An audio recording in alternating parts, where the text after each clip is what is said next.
Today I'd like to talk with you about a subject that I know is on everybody's mind, and that's the state of our economy.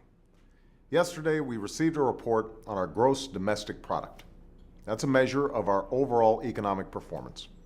The report showed that in the first few months of this year, the recession we faced when I took office was even deeper than anyone thought at the time.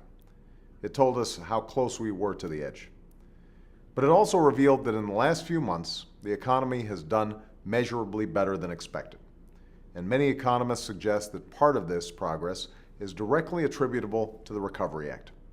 This and the other difficult but important steps that we've taken over the last 6 months have helped put the brakes on this recession.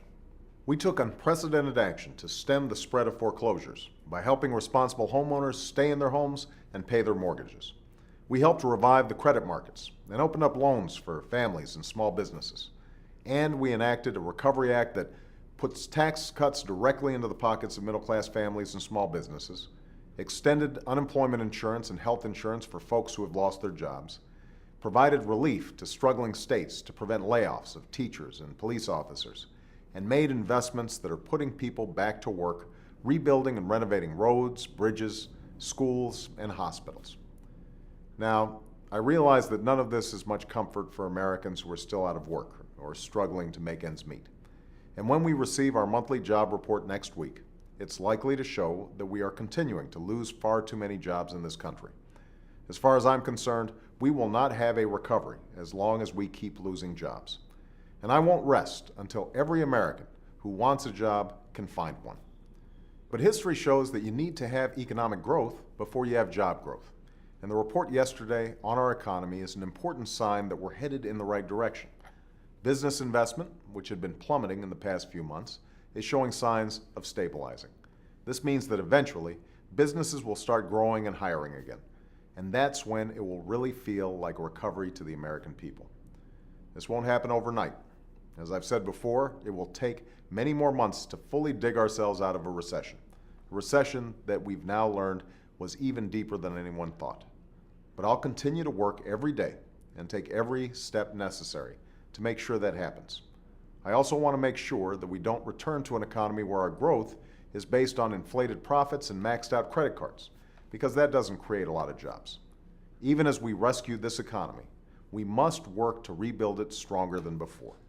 We've got to build a new foundation, strong enough to withstand future economic storms and support lasting prosperity. Next week, I'll be talking about that new foundation when I head to Elkhart County in Indiana, a city hard hit not only by the economic crisis of recent months, but by the broader economic changes of recent decades. For communities like Elkhart to thrive, we need to recapture the spirit of innovation that has always moved America forward. That means once again having the best educated, highest skilled workforce in the world.